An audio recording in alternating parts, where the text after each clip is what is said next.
Hi, my name is Hope Williams. I've been a part of 4-H for 12 years, and I'm in 12th grade, and I'm a part of the archery club.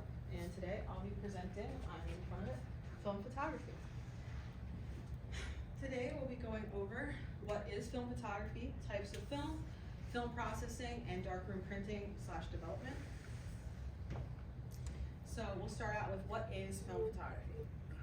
Film photography is a form of analog photography using light-sensitive film loaded into the back of a film camera, and when the shutter is open, when you take a photo, the film is exposed to light, which makes an impression, a latent image, which can later be formed into a visible image through processing and printing. Rolled film camera history. So the first documented camera was the camera obscura, and it was known by nomadic tribes in North Africa that if you made a pinhole in your tent, then a reflection of what was outside of the tent would be inverted and placed on the inside of the tent. And fun fact, I did my presentation last year on pinhole photography, which uses the camera obscura. And it was also written by Aristotle in the 4th century that it was a good way to view the solar eclipse without hurting your eyes. The first film camera that was made and produced for the public was the Kodak Brownie, and it was produced in 1900, and it was sold for $1, which would be about $35 today, far different from what film cameras go for now. And here's mine. It's from 1908. It's a Kodak Brownie 2A, and it's actually my grandma's great uncle's. And it can still work. I have not taken photos on it yet, though. It used 117 roll film, which does not exist anymore. Mine used 116, and I can use 120 in it with adapters. It has a single shutter speed and an aperture that's adjustable. You can't see it, but if I pull this up, it changes the aperture size, so the hole gets smaller or bigger. And that led us on to 35 millimeters and SLRs. So they're compact style formats and cameras. An SLR is a single lens reflex, and it allows us to have, there's like a little prism system with a mirror that allows us to have a viewfinder that's eye level rather than cameras like this, which is my Seneca. Obviously I cannot see what I'm taking a photo of besides looking at it. So the single lens reflex definitely helps us. Pretty much any camera today, unless it's I believe a mirrorless camera, which uses a screen on the inside, are all pretty much SLRs, and that's how we have viewfinders. So most of them are fully manual or semi-digital. Obviously if it's film, it can't be fully digital. I have one is my Canon, and this one is fully manual, so I have to move the film myself, load the film, you pull this up and pop the back out, rather than in newer cameras where they have a button. This one is my Nikon. I should have that lens cap on, which is semi-digital, so if I were to turn it on, there's a screen here, and it's doing things. It tells me some stuff that I can adjust on the camera rather than just being left up to me to figure out. Next we'll move on to film types. So there's a lot of film formats, not so much now, but in general. So originally we had 116, 616, and 120 and 127. And between 1935 and 1980, we kind of moved on to different formats that took over the original ones, although 120 still stands. So that's when we got 35 millimeter and 828, 110, and 220, and only a select few types of those are used now. The most commonly used formats today would be 35 millimeter, which is the most popular, and it's the international standard gauge for film since 1909. Every single one of my cameras uses 35, the only except for obviously my Seneca and this one. And every photo that I've ever printed or negative that I have is all 35, which we're not on negatives yet, but if you guys want to pass them around, I don't know if you guys want to look at them, but everyone else can too, so I'll pass them over here. If you hold up to light, you can see them. Some of them are better than others, but I guess just pass them down.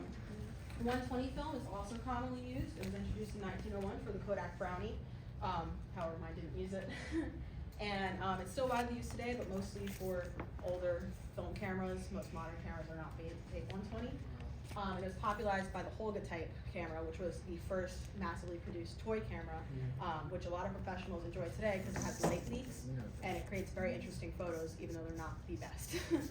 And 110 film is still used today, not so much. It was introduced by Kodak in 1980 to respond to customer complaints of it being difficult and annoying to load a camera with film. And I actually have a camera, this is an underwater film camera, funny enough. And you would open the back, and obviously you can see it's not your average roll of film. It would fit right about here on the inside.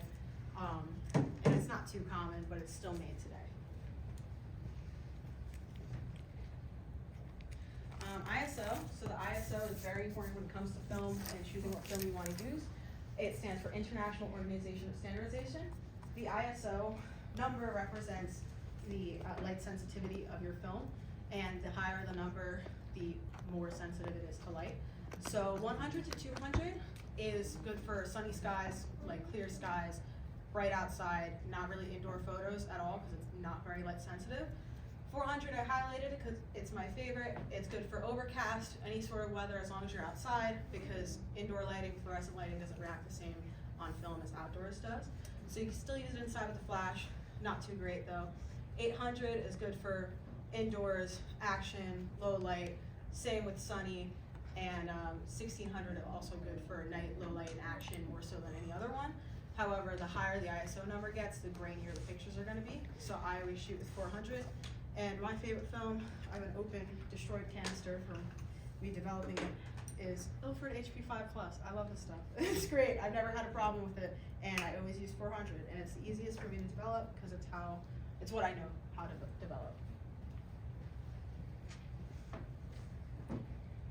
Film processing.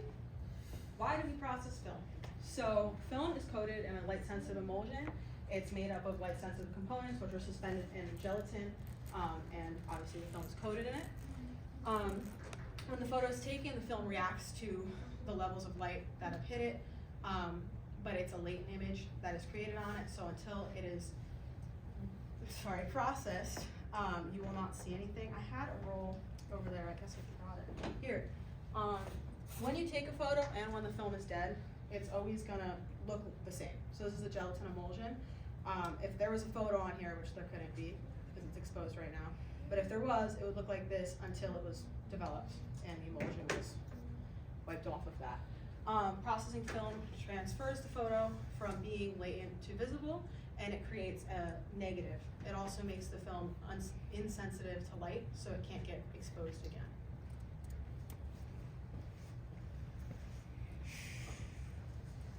What do you need to process film? So to process film, you need a developing tank, chemicals, and a daytime loading bag. I have a tank right here with reels, and a tank is basically a light, tight container with reels inside so that you can place your film, you unroll it from your rolls, place it on here, and it won't be touching itself so that the chemicals can reach every part of the film. Place it back in here, and the way that the lid is styled allows you to pour chemicals into it without any light getting into it, so you can develop anywhere, anytime, as long as you have the chemicals available. Obviously the chemicals we need are developer, stop bath, fixer, and photo flow, and that's for film. It's a little different for photographic paper in the darkroom.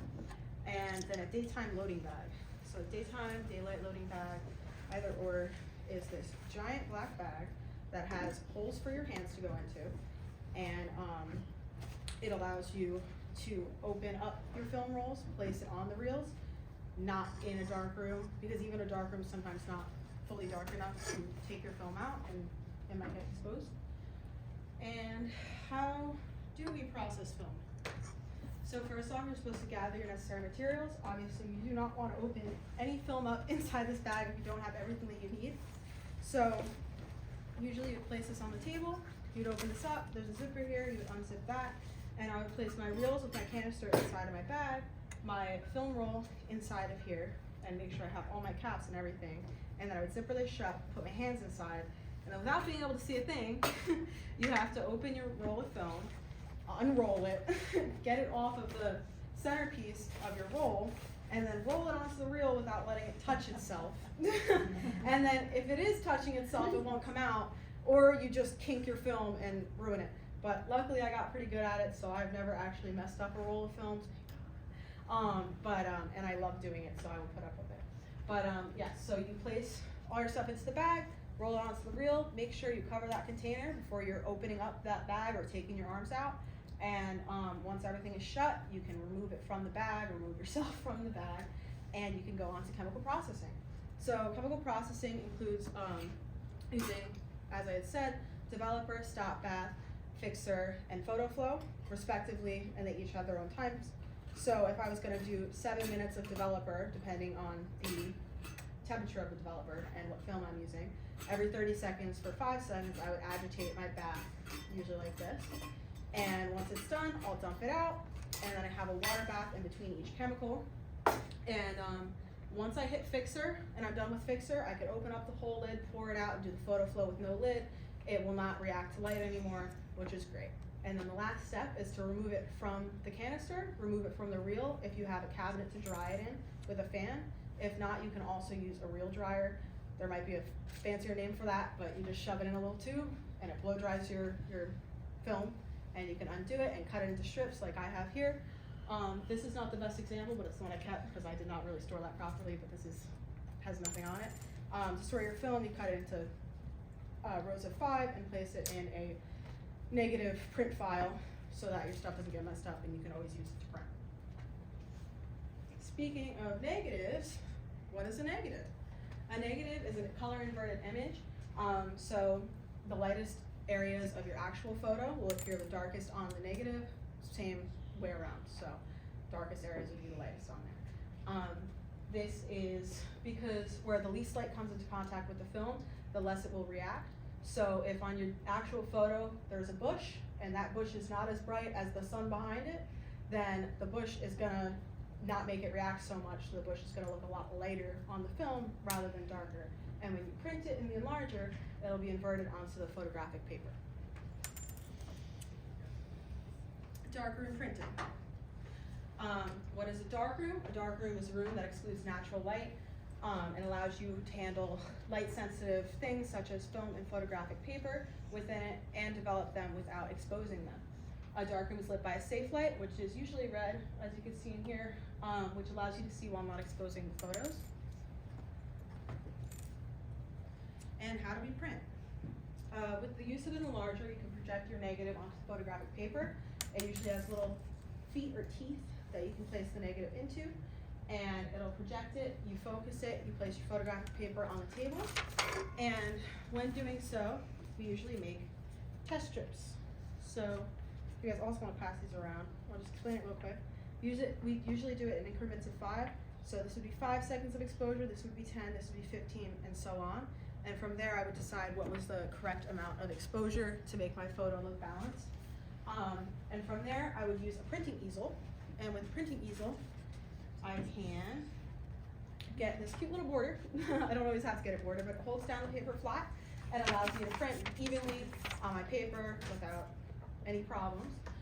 So I place my paper in there, turn on the enlarger for the set amount of time, as long as it's in focus and everything's right, and then I would go and develop the paper because it would also be a latent image. Photographic paper has silver salt halides that are suspended in it, and that's what makes it light sensitive. So it's very similar to film, except for I don't put it in a canister, I go and do the baths myself, and there's no photo flow, there's just a water bath at the end. So it's developer, stop bath, fixer, and a water bath, and then you hang those to dry. Here's an example of one of my prints. Don't know why it looks brown on here, but you can see just be careful with them, you can pass them around if you guys want. This is one of my negatives, this is of my friend, and I actually submitted this for a final. Obviously this is a little pixelated, but this is my print. So the color's very different. This will get passed around, you guys will see the actual end result. But that is 2 minutes. Well, that's all I have. Thank you very much. Do you guys have any questions?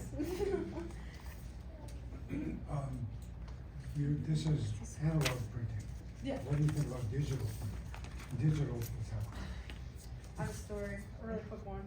I was in a photography class at my school, and this is my second year taking it, and I adored it because it was film and digital photography, and quite honestly, I love digital photography. I do have my digital camera, but I hated any assignments that were digital. It was my least favorite thing to do, and I was known to just blow through the darkroom. I would get so much done, and we just got a new teacher, actually, because my teacher left halfway through the year, and he does not know a thing about film.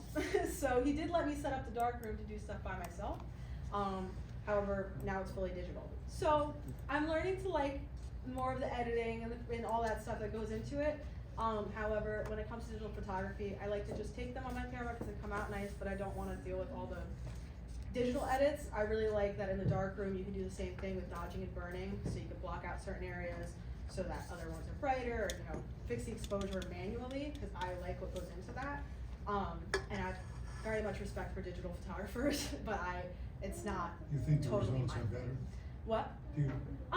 I think the results for digital photography are definitely have way more possibilities, and are really awesome. I don't know what it is about me, but I just really like the results that, like, I guess it's the feeling of knowing that you completely had to do that by hand, by yourself, and edit your photos. Some of the photos I'm passing around, I know you guys haven't seen them or maybe won't see them. Some of them are overexposed, underexposed. Some of them I wasn't able to find the other copies of them, but it's nice because I'll go in like 5 times until I get the perfect photo. So these are what I had lying around in my house, but I don't know, I prefer film. Are Any you other mostly questions? self-taught, or did you have a mentor, so- a teacher? I took a class at my high school, was what I was saying, and as much as I was taught like the basics 2 years ago by my teacher, I ended up having my mom find her old Pentax, which is not here with me. That's what almost all these photos were taken with. It is my favorite. The back latch actually broke, so I haven't used it. But besides that, I kind of just started learning because I ended up getting my hands on a lot of cameras, obviously, and I taught myself a lot of things and figured out a lot of things about my personal cameras because when we used at school were a lot different. But I was mainly taught like my basics about the darkroom and everything from my teacher. But I got really into it, so I kept learning more. Are there camera stores around where you can buy film, or do you have to order them online? Yeah, so because I like the Ilford, which is a professional film company, luckily we have a bulk loader of it at my school, so I'm able to just roll it myself, which is great. But if I want to get a pre-made thing of it, which I do also like, because I don't have to worry about dead film and all the great stuff that comes with it. There is a camera store in New Brunswick that I love, and I go there a lot, but it's a little more expensive there, so I do sometimes just order it offline. But also, fun fact, Walgreens sells color film, but I can't process my own color film, so I prefer not to buy it. Anything else? No? Thank you. I may be wrong, but it seems obvious that you've done a lot of public speaking. Oh, well, I've done this 12 times, or maybe 10 times, so I also just like to talk. We have another presenter, Natalie. Do you